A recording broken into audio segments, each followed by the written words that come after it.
I wouldn't be much of a lawyer if I didn't give my disclaimer. I'm not going to give you too many views because what I'm going to talk about is procedure, but these are my views. They are not the views of the Office of the Attorney General, nor University of Washington Physicians or Children's University Medical Group, or my former clients who are also here to speak today and give you their own views. So let's talk a little bit, and my presentation will be quick. Let's talk a little bit about the legislative process. Many of you studied this back in middle school. There's two chambers to the legislature, the House and the Senate. In Washington state, there's 49 legislative districts, each with one senator serves 4-year term, 2 representatives, each serve 2-year terms. And for a bill to become law, there are a number of specific steps. There's the first reading. The bill gets referred to committee action. Once it's in committee, there's discussion.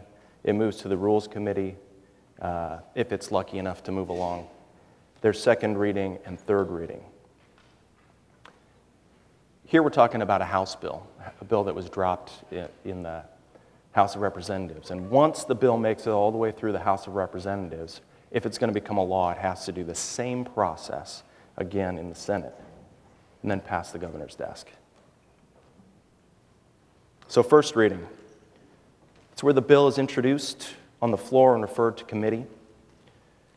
The bill that we're discussing, House Bill 2876, was introduced on January 15th, 2010. And what many of you might not know is that that original bill was 3 sections and was about 1.5 pages long. It was very simple, and all it did was mandate that the Secretary of the Department of Health supervise the creation of continuing education for every prescriber in the state of Washington to take annually. But things rarely end up the way they start in the legislative process. Committee action. Once a bill is read in first reading, it's referred to a committee. Committees are created based on subject matter. The chair of each committee schedules the bills for internal discussion, public testimony, and action. January 22nd, 2010, the Healthcare and Wellness Committee in the House replaced the original 2876 with its first substitute, and Attorney General McKenna referenced a little bit about that earlier.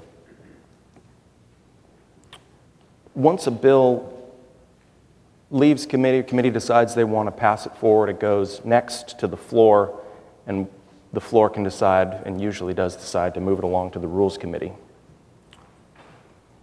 January 26th, this should say 2010, SHB 2876 passed to the Rules Committee for second reading, and that's the substitute House bill. And then on February 10th, the bill was substituted again and moved to the floor.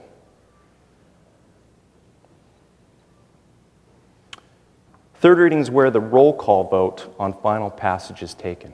And each one of these steps, when it moves back to the floor, every single member of that chamber of the legislature has to make a decision to keep moving the bill along. If the bill finally passes, it continues to the next chamber, so this would be the Senate. If the bill fails, it dies. February 10th, engrossed substitute House Bill 2876 was placed on third reading and passed out of the House 97-0. By this point in time, there were many more than 3 sections of the bill. The bill had taken a substantive leap in what it mandated, and instead of passing along a mandate to the Secretary of the Department of Health to oversee rulemaking or the creation of continuing education, the legislature passed along the legislative authority through the rulemaking process to the Medical Commission and the other prescribing boards and commissions that govern prescribers here in the state. So it passed out of the House unanimous, 97-0, with one member of the House excused, and went to the Senate.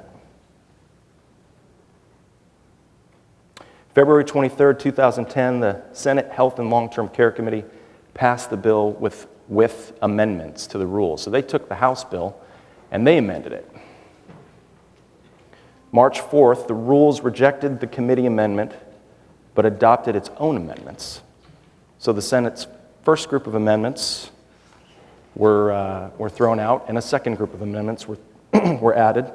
Then the floor passed it back to the House, and here in the Senate, it was not nearly as popular of a bill at this point than it was in the House.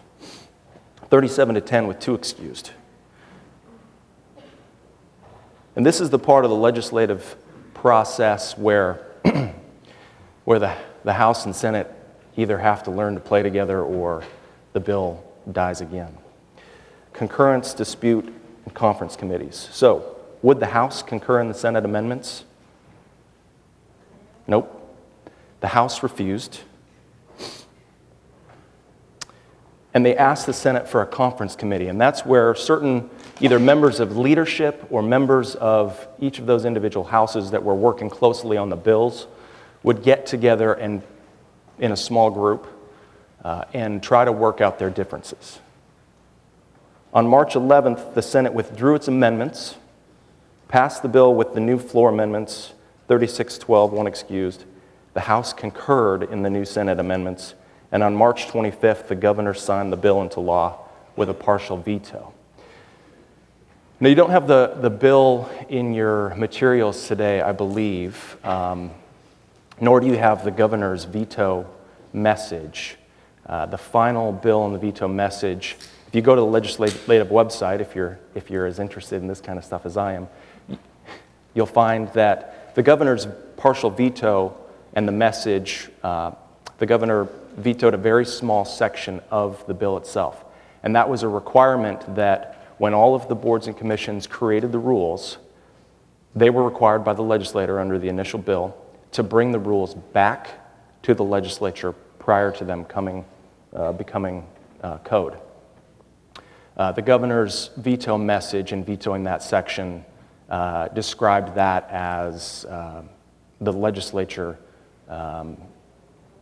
should be making the law and the executive branch should be making the rules. And so she vetoed that section of the bill. And that was the substance of her veto message. So the rulemaking process, and I have even fewer slides on this topic. As an assistant attorney general working with the State Department of Health and the boards and commissions that license and regulate all of the healthcare practitioners in the state, I had been watching this bill from the beginning and didn't notice every single amendment as it was going along, but certainly watching the bill and watching it as it passed through the House, because I knew, especially after it got out of the House, I knew it was going to be a significant workload and burden for the Department of Health and the prescribing boards and commissions to actually implement. What the bill mandated was that these 5 boards and commissions work collaboratively to ensure that the rules are as uniform as practicable. And, in a topic that where there are many, many stakeholders, practitioners, public, patients, family members, legislators, that all have a different take on what the substance of the rules should be, it was quite a task, and I was able to work with all of the boards and commissions and answer some of their legal questions as they went through the process. So each board and commission selected representatives to participate in a work group that started at about this time last year and continued for the next 6, 7, 8 months or so. They held 5 open public stakeholder meetings. Materials from those meetings are available through the Washington State Department of Health. And you can also, if you're a glutton for punishment and you want to see what that debate looked like, at least one of those meetings was televised on TVW, and you can go to the TVW website and watch the hours of discussion. They considered oral and written testimony from several stakeholders. There were patients, there were practitioners, there were associations representing practitioners' interests. There were representatives from state agencies, and there were representatives from pharmacological companies, all at these meetings, at these stakeholder meetings, all given an opportunity to weigh in on the issues. And every single one of the board and commission members around the table and staff reviewed and listened to their concerns and their suggestions. Then they developed pattern rules for use by each board. So we talked in much greater detail about how the state legislature, it's bicameral. Imagine that and add 3 more houses. So you've got 5 different boards and commissions, all with representatives, all who have to agree and put together a collaborative product.